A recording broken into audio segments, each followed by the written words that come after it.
All right, thank you everybody for coming back and spending some time with us today.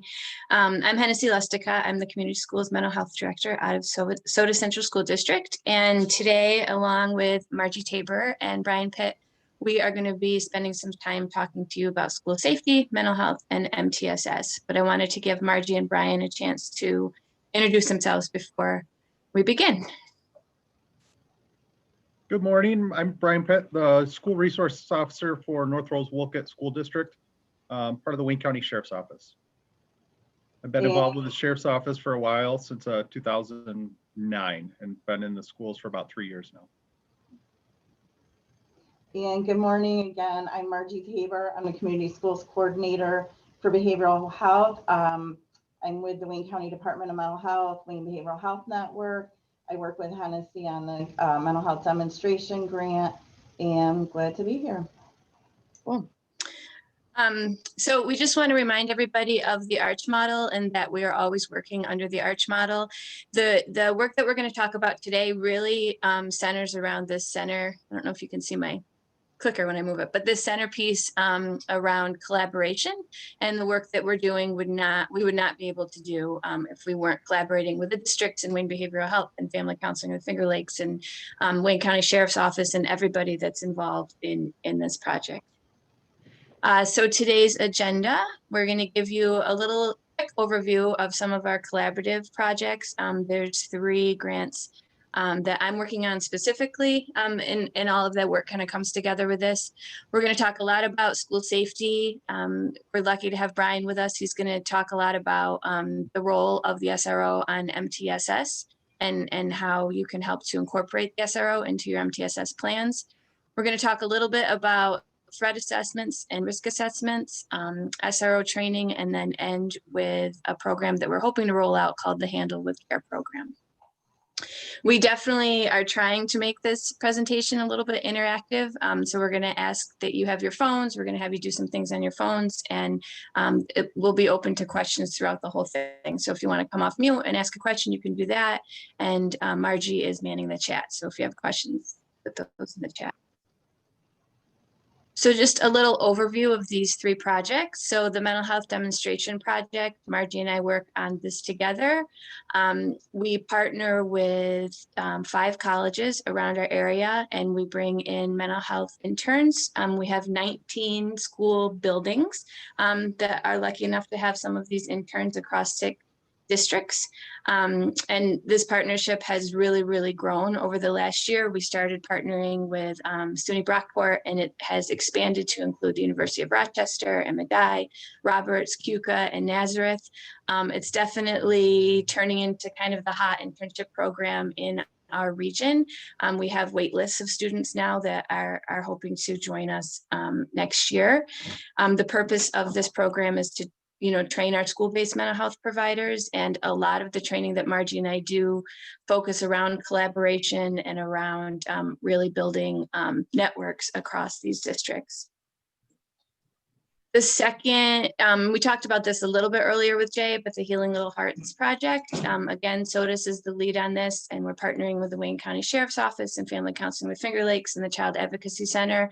And we also have some college partners in this as well. We're able to bring on interns to help specifically with direct service for our youngest students, ages 0 to 10, that have been impacted by domestic violence, sexual assault, sexual abuse, stalking. And this project also helps with the Child Advocacy Center of Wayne County. And then what we're really talking about today is the school safety work that we are partnering on. So again, SOTUS is the lead on this, but we are working across all 11 districts in Wayne County for this, and really partnering with the Wayne County Sheriff's Office, Wayne Behavioral Health Network, and Family Counseling with the Finger Lakes around this work. So that's what we're going to talk about a lot today. Margie's going to talk to us a little bit about why these collaborations are important. So I think for me, this is going to be one of the big takeaways of this experience, sharing this information, is focusing on the need for collaboration. I've spent over 25 years working in this field, and I've seen way too many silos. And the only way this work is really going to be successful is by coming together.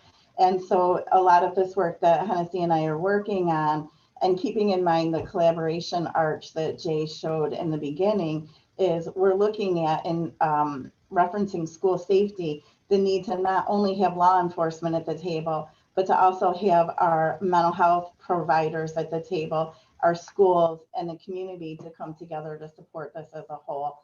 So I'm just going to kind of just be doing, I'm going to date myself right now, just a one page or a cliff notes. This is by no means to kind of bring any expertise to mental health. But one of the things that we do know from research is that 1 in 5 students will experience a mental health challenge that impacts the quality of their life in a given year. And this increases for those students living below the federal poverty level, which we've already identified. We have a fair amount of families in the Wayne County communities that are below that federal poverty level. Really speaks to the need for early diagnosis, access to appropriate services. Those make a significant difference, can help foster a sense of school safety, and also can promote better academic and behavioral outcomes. The other things that we know, and when I talk about mental health, I just want to kind of be mindful that we also put trauma in there, but just because someone's experiencing some trauma responses doesn't necessarily mean that there's a mental health diagnosis tied to it. So it's important to also incorporate trauma in this work that we're doing. So mental health disorders, symptoms can start in early childhood. They can be more pronounced into adolescence.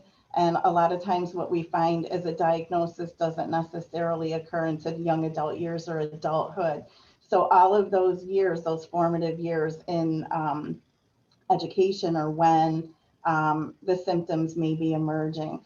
Better collaboration across the system supports earlier access to care, which only leads to increased competency and better health for all students. Ultimately, we need to ensure that mental health and trauma support we're ensuring that mental health and trauma support for students make schools safer. So just 2 points I want to make that we're talking about with collaborations is one of the things that's in the works is Jim Heights, who's the director of the County Department of Mental Health and Wayne Behavioral Health Network, is partnering with Sheriff Burks and the Sheriff's Department. And we are working on setting up trainings for 80 of the sheriff's staff, Wayne County Sheriff Department staff, in mental health first aid with a focus on mental health first aid with law enforcement. And that's something that we hope to have launched in 2021. The other thing that I'm going to do as I close this out is I'm going to put in the chat the link to mental health first aid classes. Those classes in Wayne County that Mel is scheduling. There's classes scheduled for both youth mental health first aid and the adult mental health first aid well into the spring of 2021. They're taking registrations now for that. And if you work in a school, just kind of reminding back to what Peter Dole said in the beginning, is any schools that are looking at bringing in the teen mental health first aid program at some point, having a staff train contributes to the 10% staff requirement to have the teen mental health first aid. That's all she wrote. Great. Okay, so this is our attempt to be interactive. Hopefully you can see my screen. So you're gonna have to grab your phone for a second. And if you go to this www.menti.com and enter that code and answer this question. So school safety means, so when you think about school safety from your role or from your district, what does that mean to you? And hopefully this will work and a word cloud will come up so we can see what everybody's responses are.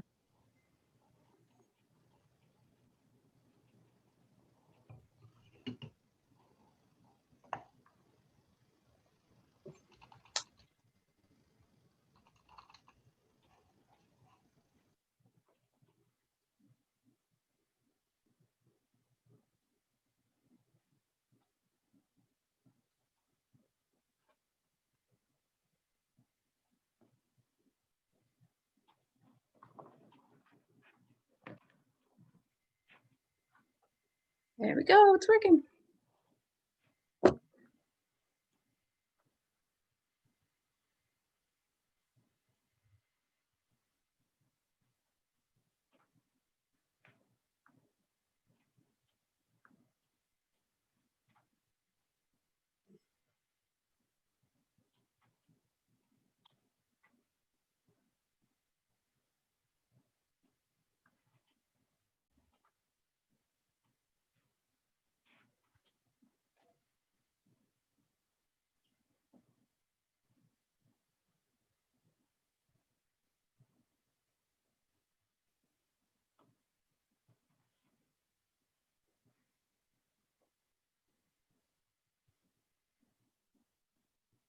Awesome. So the bigger the word on the screen is the more times, or the more times that it was entered. So it looks like, trust is a big one, comfort, relationships, emotional safety, physical and emotional, supportive, compassion, connected, freedom, collaboration, predictability, basic needs met, remove barriers, attachment, equity.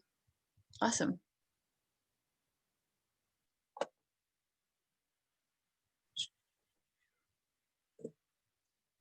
So in thinking about school safety and thinking about all of those words that were just put up on the screen, Rob Lillis from Evalumetrics used a bunch of different resources. So the Evalumetric Youth Survey and utilization reports and student surveys to really learn about or understand how students perceive their SROs and how SROs are making a difference. And this is from the dates, from some of the data from Rob. And you can see both in grades 5 and 6 and grades 7 through 12, SROs are definitely making a huge difference in the school. For our 5th and 6th graders, almost all of them, 93% said that most police officers can be trusted. And 80% said that the police would rather help you than catch you doing something wrong, which is huge, I think, for little kids to have that perception. Over half of our 5th and 6th graders would go to an SRO for help with a serious conflict or argument with another student at school. So just another amazing resource. And 78% said that having a police officer in school reduces violence. And then from some of our older kids, pretty similar findings. So in grades 7 through 12, 84% said that most police officers can be trusted. And 53% said that there's a need for a program in school to reduce violence. So it's something that kids are thinking about and something that kids feel like needs to happen. 63% said that having a police officer in school reduces violence. And then 42% said if they had a serious conflict or argument with another student, they would go to the SRO for help. I feel like that's a pretty significant number. We know that teenagers don't really like to go to anybody for help. So thinking that they can approach their SRO or that they have that trusting relationship is a big deal. And then lastly, and I know Brian wants to jump in and talk about this a little bit, among our non-white students, the proportion feeling safe at school increased when there was an SRO in the school, while it decreased in schools without an SRO. And also, and this is a big one, students in schools with an SRO reported 23% fewer absences, while students in schools without an SRO showed a 5.2% increase in absences. So SROs are helping all over across the board. We'll let Brian jump in. Yeah, and I think I'm so excited to see these numbers, to see that we actually are making a difference. And to me, what this is showing is that the SRO is more than just a security guard. It's more than just safety in the school. It's that building relationships, and we're another trusted adult for that student in hopefully a position of authority in their eyes. And it's showing that we're getting them in the seats in those classrooms more, and they're getting more out of school because they're able just to be there and to be present. And when they're there to be present, we're there to feed them, we're there to take care of them, we're there to help them with their problems, because oftentimes school's the safest place for them. So if we can get them in the seats more, that's, I'm really happy to be a part of that.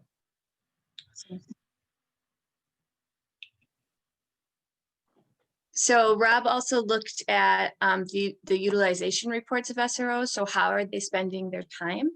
And in the chart on the left here shows you the percentage of time that they spend in school doing different tasks. So patrolling the school was the most amount of time, so 30%. And then all the way down to making incident reports. And if you look at the bottom, I think that this kind of speaks to the bias that can occur with thinking about having a police officer in the school. But it looks like, and Brian, you can jump in, that the least amount of time is spent on things like arresting students or incidents with students, those types of things. Yeah, I think what the data actually shows is that we're able to spend a lot more time before it escalates to an arrest or to a juvenile referral. We're able to intervene early on and really help that student. I think if we look down to the assistance really kind of falls into hey, the student's having a problem. What can I do as a police officer to either help them or to guide them and steer them to the services or the people that may be able to help reduce that. And the ultimate goal for us is not to arrest these students, but it's to help them be successful in school and take away all those distractions of conflict and other problems that they may have so they can actually learn. And thinking about all of this data, we being me and Brian and Margie have talked a lot about SROs and MTSS and the role of SROs and MTSS on each tier. So we are going to try this again. So here's the next question. Let me go back to this. So do you incorporate your school resource officer into your MTSS plan? So that could mean, does your school resource officer attend your MTSS meetings?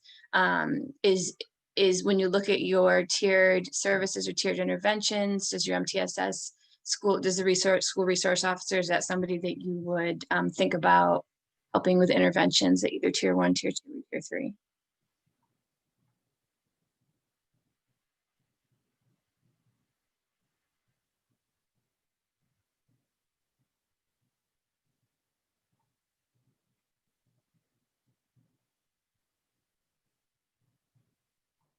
Okay, so it looks like no, not really.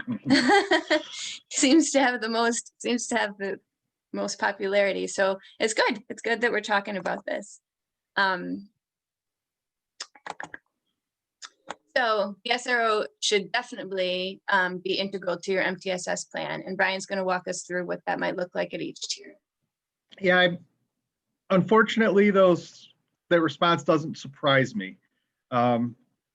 You know, having the SROs in a lot of these schools is something new for the schools, and how to incorporate your SRO is something that's really, I don't think, has been discussed fully. So what I'd like to talk about is how can we best use your SRO in MTSS altogether, and a lot of that may be you reaching out to your SRO and saying, hey, you know, I heard about this in this training I was in, can you help me through this? Here's some ideas. So feel free to offer these up to them. Something as simple as having an SRO lunch table. Maybe for the little kids, it's a reward. If they do well in class, the teacher can identify them and they can come, you know, sit at a lunch table with the SRO. And then that it also helps promote that the other kids getting excited and wanting to do the right thing so they can have their opportunity. I know it's tough in the time of COVID, but it's worked really well in the past. Or just having your SRO, and you know, the lunch table is not going to be effective necessarily for the high school students, but I would oftentimes just go in the lunchroom and sit down with the kids and ask them about what they're eating, what's going on, watch some TikTok videos, and kind of get to know them a little better.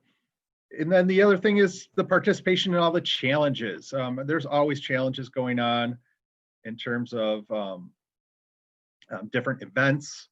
Could be a talent show, anything that the staff might be working on.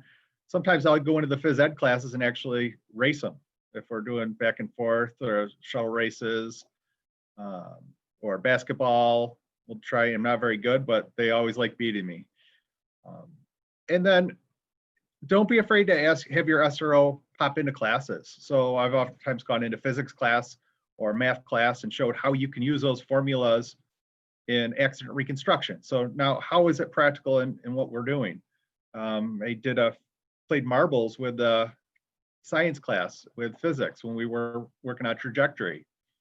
And then the other part of it is we can't forget about the parents, because oftentimes the preconceived notions against police officers are coming from the home. It's the parents that usually have negative interactions with police officers, and they pass that along to their kids.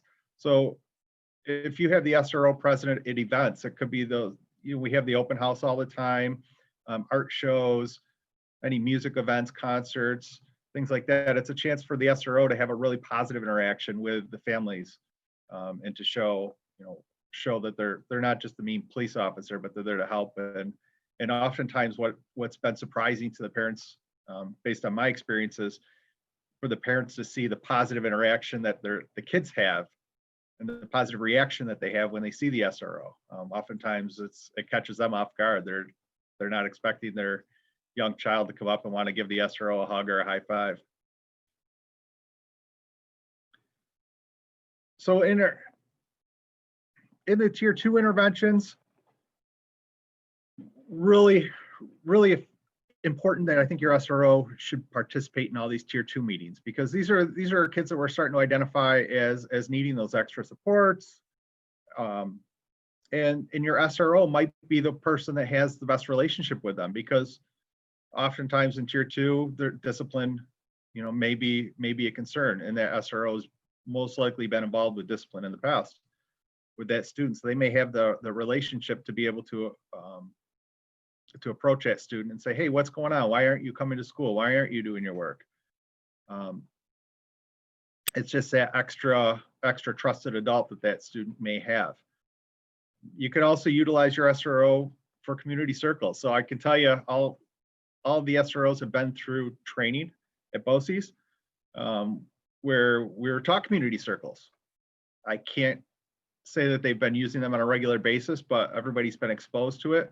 So it's a good practice to include them maybe in your community circles or community groups that you're doing in regular classrooms. And then once they have the confidence to lead one of these community circles, then you can utilize your SRO to lead the community circle with groups, maybe groups that have conflicts or groups that just aren't getting along. And then bring your SRO along in your home visits. It's huge, because if you get us involved early on and the family understands that the school's taking attendance seriously, and that you have the SRO to back you up, that's great. And realistically, that important relationship of the counselor or the administrator with that family is critical. So make us the bad guy, saying that, hey, look, if we continue to see signs of truancy, here's what's the next tier, here's what's going to happen, here's how law enforcement may get involved. And then the important thing we're going to talk about a little later are the threat assessments. So the threat assessments is a person that's potentially making threats to cause harm to anybody, to the school or people within that. And part of that threat assessment is we need to follow up. We can't just do a threat assessment and forget about it. We need to follow up on that on a regular basis. And tier 2 meetings are a great opportunity just to touch base and say, hey, we did a threat assessment on this person, on this student. Here's what we identified. Are there any changes? So within a couple minutes, you can just touch base with that threat assessment and follow up and move on without taking too much time out of your meeting. And then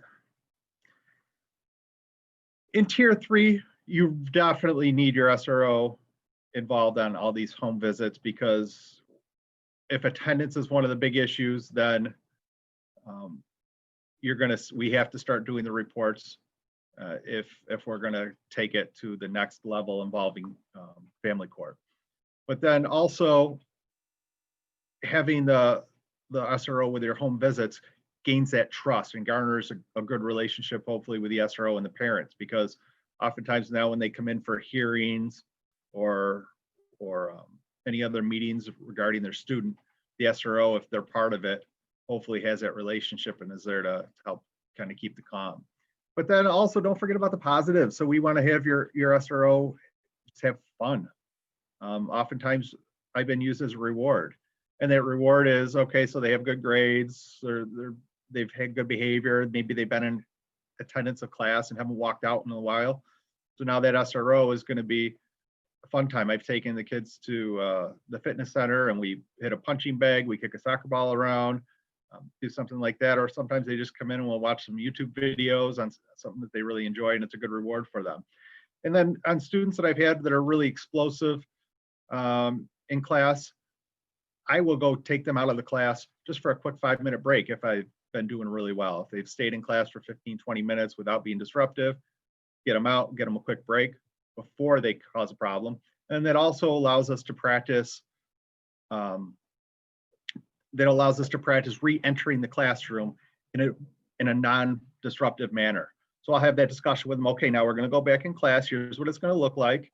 And then they can practice getting back in their chair and returning without any disruptions. Positive postcards are huge. You know, how often is the communication from your SRO or, you know, from school administrators in general a negative thing for these families? So just like we want to have, you know, all those positive compliments, you're 4-to-1 or 3-to-1, whatever number we're at now, in terms of hallway interactions. You know, you almost want to do the same thing at home. So if we can send home positive postcards for what they've done, it's great for all the tiers, tier 1, tier 2, tier 3.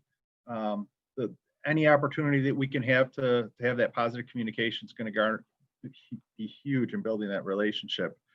The last thing is the SRO is an alternative option. So what I mean by that is, if a student has, if the reason they're in tier 3 is behavioral in nature, oftentimes they've already been to the assistant principal's office and been in trouble, and that's just a real negative place for them. So oftentimes you can use the SRO office as someplace quieter.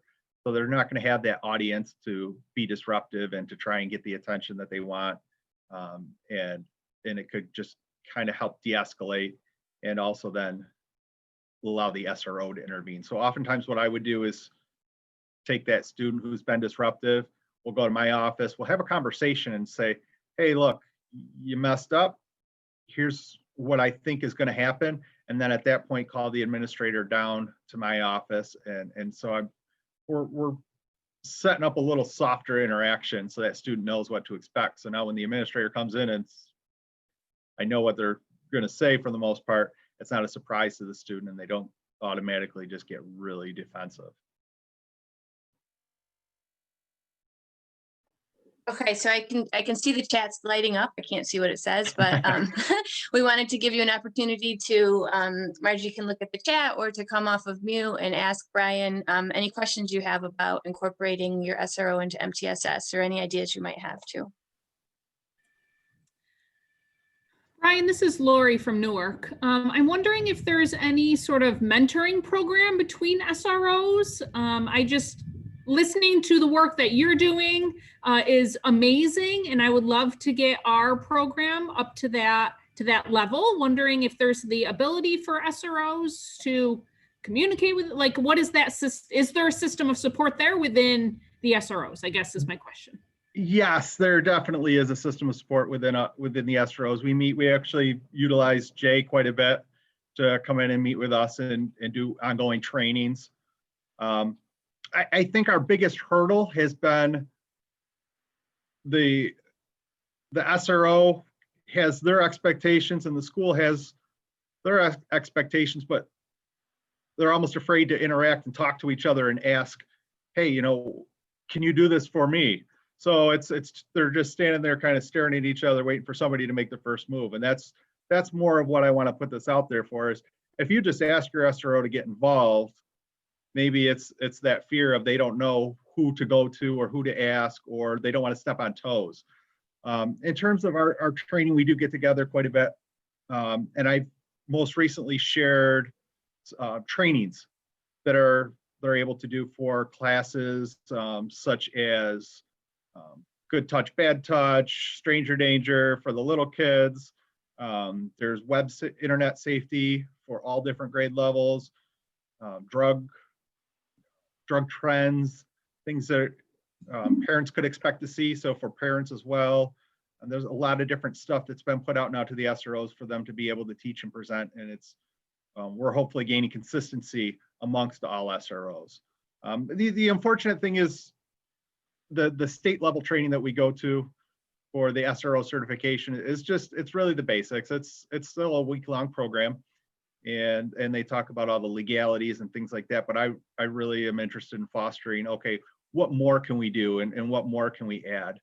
And that's definitely a growth area for us, but I think we're making really good strides so far in the past year. I mean, realistically, if you've seen the SROs pop up really recently through all the schools. So it's something for us definitely to catch up on and just increase the capacity of our SROs to expand beyond the law enforcement and security.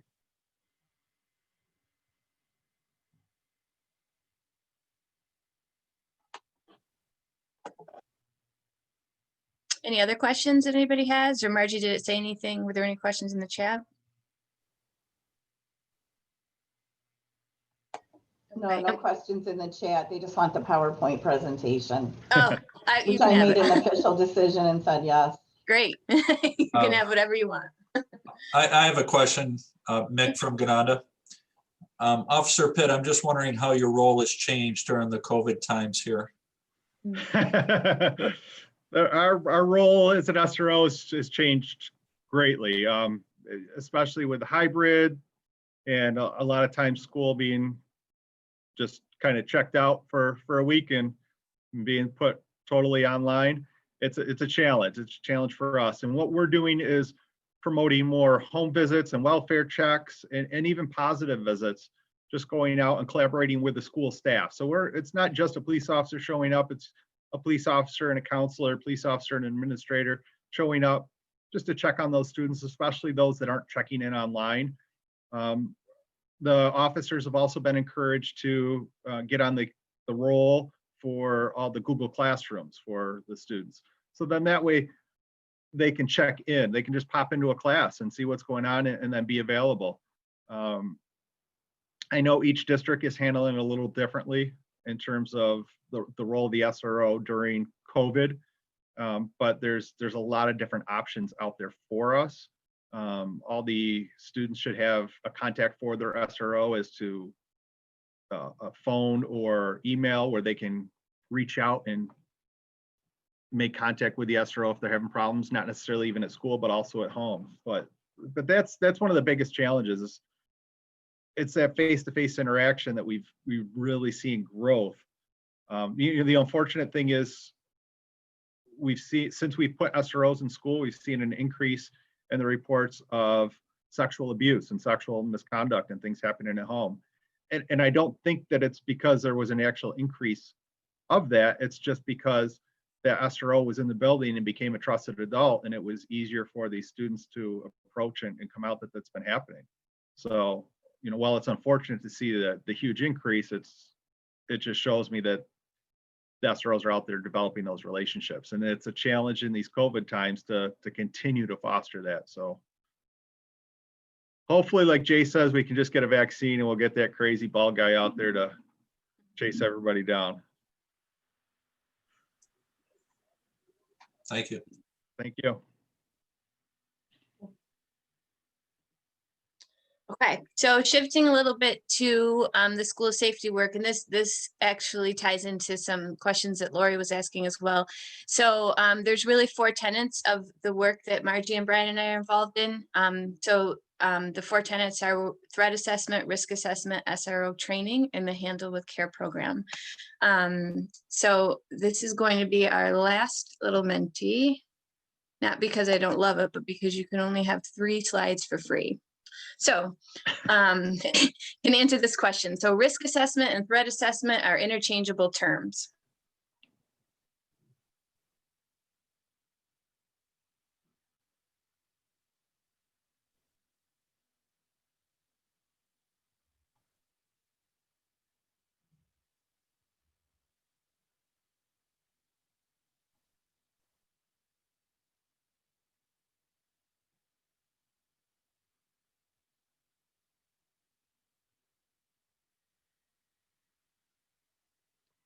Okay, so it looks like no. We're getting lots of no's, which we're very happy about. They're definitely not interchangeable terms. So Brian's going to talk us through a little bit around threat assessment before we move into risk assessment. I'm so happy to see that everybody agrees that threat assessment and risk assessment are 2 different things, because they totally are, and they take different teams of people to deal with them as well. The threat assessment is something that I'd like to see standardized throughout the county. We want to have it out there, and part of that standardization is terms. We need to be consistent on our terms, so that way when we talk to people from throughout the county and other districts, we're speaking the same language. So here's just a few terms that always come up, and one of the big ones is the mitigation and the prevention. I mean, we're able to put measures in place to to keep people safe, but I can't, as one person, we can't guarantee that nothing is going to happen. But what we can guarantee is that we're putting measures in place to reduce any extra damage or casualties or anything like that, to the greatest level possible. And through that is getting everybody on board, because the school safety is not just the SRO, the security guard, the person working the front desk, it's the school community. I can't do my job without everybody else. So what we want to do is come together and speak the same language, so we can have a really positive response, and we're able to get there and mitigate, identify the threats, and then mitigate what damage or loss of life or impact it's going to have on our school community. And then the big part of that is also how we're going to respond after that. And a lot of this is identified in your school safety plan. Go to the next slide. So for those of you who are not familiar, each district is required to have a district level safety plan, and then underneath that, each building has to have its building level safety plan. The building level safety plan is more of a secure document. It's not public, but it outlines the specific actions that are going to be taken in an emergency. It's going to have your lists of contact information. It's going to have specific emergency responses to that building. Now, these terms that are on the screen, the lockdown, lockout, shelter in place, hold in place, and evacuation, are all 5 terms that are dictated by the New York SAVE legislation. So they are standardized. These are the 5 terms that are standardized that you must have. And in your school safety plan, you're going to have an annex that's going to describe what your specific building level response is for this. Everybody should be familiar with that, but my big thing with this is don't be afraid to sound the alarm, right? If you see that immediate threat within your building, lockdown, we initiate it. And I think that's one of the hurdles, even with the threat assessment, is we're gonna, as we get into talking about threat assessment, what it is, don't be afraid to bring your concerns to somebody that can help with that threat assessment. Say, hey, look, I just have a feeling that the student may be up to something. That could be the start of us identifying, a serious concern or safety concern to the school. So we talked about the annex. Now, in your building level safety plan, these are all going to be there. So, as an employee, don't hesitate to take a look at your safety plan and say, okay, how do we fit into this? Because as we start developing these threat assessment teams, that should all fall into your building level safety plan. Though they should be outlined, as well as your crisis response teams and anything like that. That's all going to be outlined there. I just want to give you a brief overview of what's inside your building level safety plan and how all this is actually addressed, because a lot of people aren't familiar with where it's all kept and how it's put in place.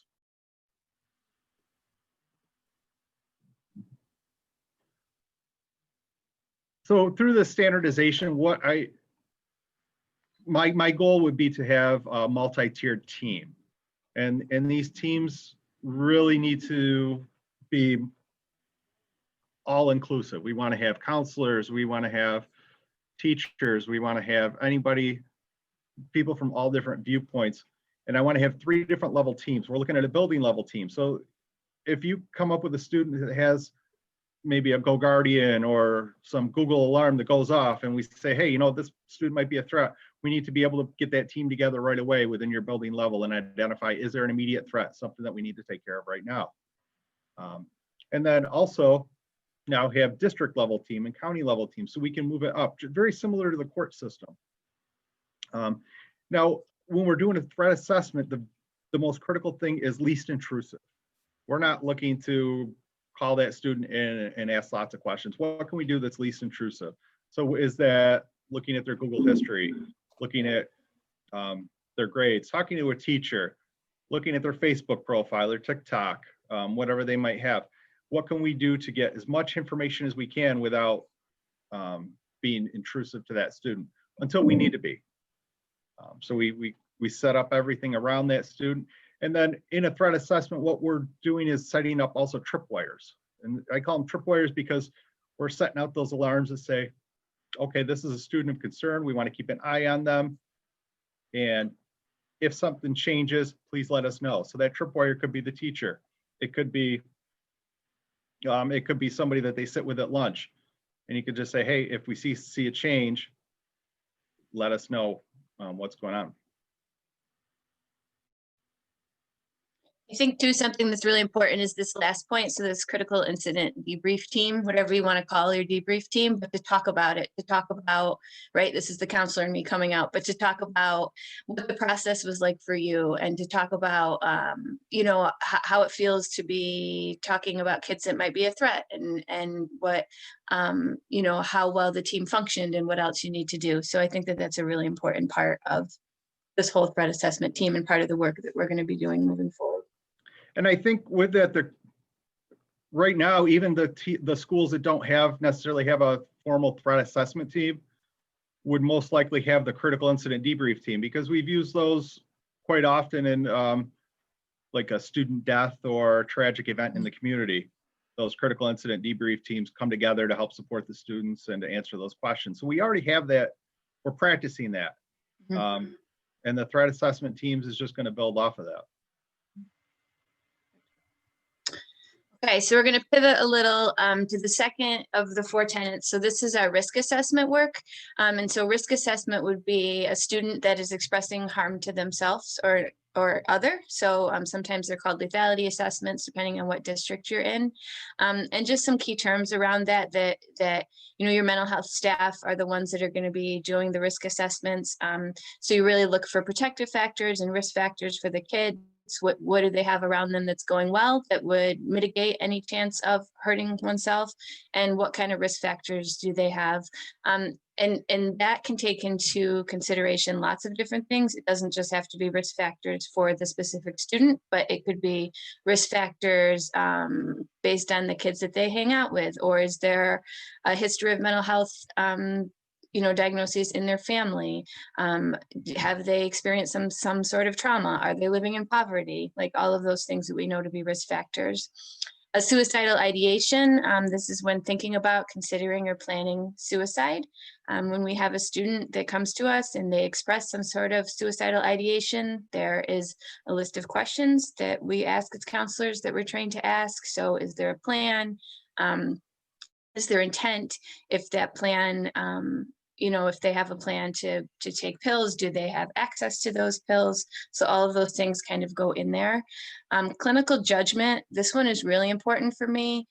Any kind of risk assessment that I've been a part of creating, there's always this little caveat at the bottom where clinical judgment like outweighs everything else. So even if on the risk assessment, you're checking all the boxes, and sometimes they give you a score and they tell you what to do with the score.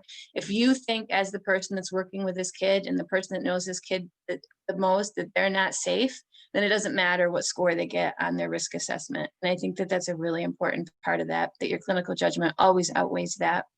Our work, and we have a work group that is formed. What we're going to do is we're going to look at each district in Wayne County uses a different risk assessment. And I think that I have most of them. If you haven't sent me yours, please send it to me. We're going to look at all of those risk assessments together and figure out what we like, what we don't like, if we want to use one, adopt one, not adopt one. But our hope is to have kind of this standardized risk assessment across the county. And that will be shared with our SROs and with the Wayne County Sheriff's Office and with Wayne Behavioral and Family Counseling, the Finger Lakes, so we're all kind of speaking the same language. Mental health arrest, Brian, do you want to? Yeah, absolutely. So mental health arrest it's an arrest because we're taking the options away from that person, but it's non-criminal. It's not anything that's going to stay on a criminal record or anything like that. And it's for a person that's an immediate danger to themselves or others. So what we're doing, the way an MHA looks like is we take that person into custody. So they don't have an option. They are going with us at that point. Oftentimes, if it's in a school setting, that's where hold in place works great. It provides privacy for that student, and you're able to escort them out of the building, and we transport them in a police car to a hospital for further care. Once they're in that hospital, the hospital does their evaluation, provides an immediate plan for their safety, and then quite often they're released that day with a plan for follow-up, and that follow-up could be at Wayne Behavioral Health, or through, oftentimes it's with the Wayne Behavioral Health providers that are already in the schools, those outreach providers, and that's been a great tool for us to have as well. The one thing that I do miss is that we do not get a lot of follow-up, and I know HIPAA plays a big role in that as to what actually happened, but based on my experience, it's good to have the SRO who made the mental health arrest follow up with that student when they return and just say, hey, how's everything going, and what actually happened. And oftentimes the student will tell me exactly what took place, how it went, and how they're feeling, and what the plan is. So they'll just give me that information from word of mouth. Yeah, I think that's a really important point in the collaboration between your mental health staff and your SRO. I can't tell you how many times I had to send a kid to the hospital, and 24 hours later they were standing in my office and I had no information whatsoever. So having a point person that can get that information is really, really important. So this is our risk assessment work group, and some of these awesome folks are on this call. We really were purposeful in asking for help from a variety of stakeholders across the county. Jim Heights has given us his support for this, and has very generously allowed Dr. Rusu, who's his staff forensic psychiatrist, to work with us on this risk assessment. Dr. Rusu has a lot of experience. He works with Strong around threat assessments for kids, so he will be a wealth of knowledge. And then we have great clinical staff from a lot of different districts. So Jesse Strazabasco from Lyons, Steve Humbert from SOTUS, Tani, I think Tani's still on this call, from Palmac. And then Rebecca Adams is our new WIOA youth counselor at SOTUS. And I tapped into her because before coming to work with us, she was at the partial program at Strong. So she would see kids on the other end of it. So I thought that would be a good resource as well. So we are planning to meet next week to dig into this work and to start to look at the risk assessments that we have. So again, if you haven't sent me your district's risk assessment, please go ahead and do that. Okay, I'm cognizant of time, so we're getting to the end here. So how can you help your SRO? Brian, how can now that you have all this information and you guys know what a rock star Brian is, how can you help in your own districts to have a Brian? So I think a lot of what we do is we can, on our end, we do this education, and we might have a training session and say, okay, here's what MTSS is, here's what social emotional learning is, individualized learning, here's what trauma-informed care looks like, and we touch upon that. But without the follow-up on that and being involved in it on a daily basis, it's not practice. It's not so it becomes not familiar and almost forgotten at points. So please include your SRO into MTSS, and that's going to really help them understand what it is and why it's important. You talk about the individualized learning and social emotional learning. Why is that important to you as a school, and what can your SRO do to help really support your efforts in that as well? Just get them involved, really get them involved. The more involved they are, and they start hearing all the EduSpeak acronyms and see what the process is, they're going to understand it more, and they're really going to be a real help to your school. My goal is to have the SRO looked at as just another piece of the educational process and part of the school, not as a police officer who's just walking around the halls. And so how we can help your SRO. So as part of this grant work, we talked, I know Lori touched on this a little bit earlier.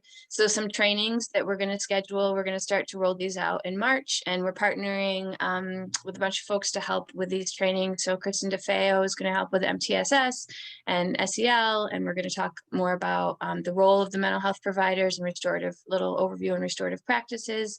We're going to do a training around FERPA, and Joe Keeney from SOTUS is going to help us with that. And then again, the expectations of the SRO. I am really interested in the sheriff's office perspective as well. So a lot of these trainings, we're going to facilitate them through a community circle, but I'm really interested in hearing about what's happening across all the districts and what their experiences are, so we can really deepen our knowledge around that. And then not in March, but when we finish this risk assessment, we will roll that out. And there's also this minimal facts guidelines rollout that was provided by the Child Advocacy Center. And it's really kind of a prescribed interview to not re-traumatize kids that have been impacted by violence or sexual abuse. So the hope is to roll those out as we go forward. And then we've talked about an ongoing community of practice. I know we have communities of practice for some of our tier 2 and tier 3 interventions. So starting an SRO community of practice that meets either monthly or bi-monthly to talk about things that are happening and to reinforce some of these practices as well. So that will be coming. And then the last part is this Handle with Care program. So just a little history. When I was in Geneva, we had amazing SROs, and every Monday morning I would get to my desk and there would be a confidential folder on my desk, and I would open it and there would be all of the reports for kids on my caseload. So I knew who to check in with. And we kind of did that informally. I didn't even know it was a real thing until we were looking at this program. So there is a real program like that called the Handle with Care program. And our hope is to begin to roll that out.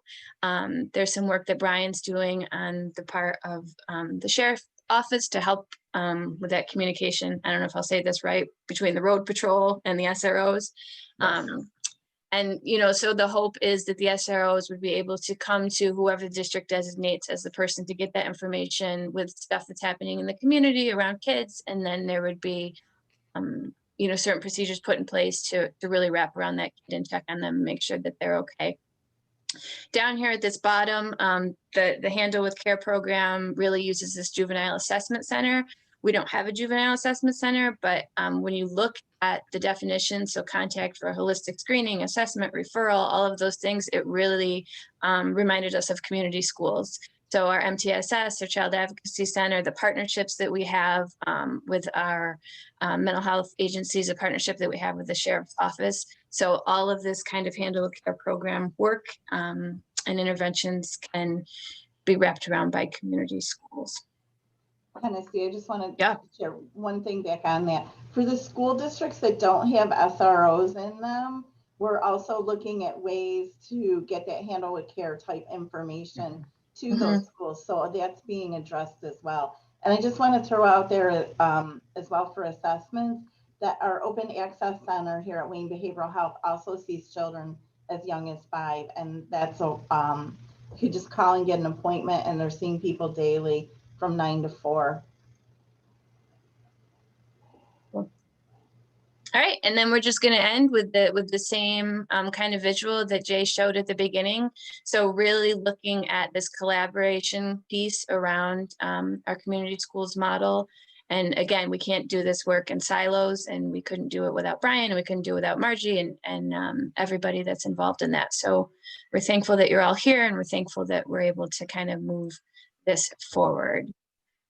So if you can put one thing in the chat, your biggest takeaway from today, from this presentation, that will be helpful, and we can use that for data collection as well.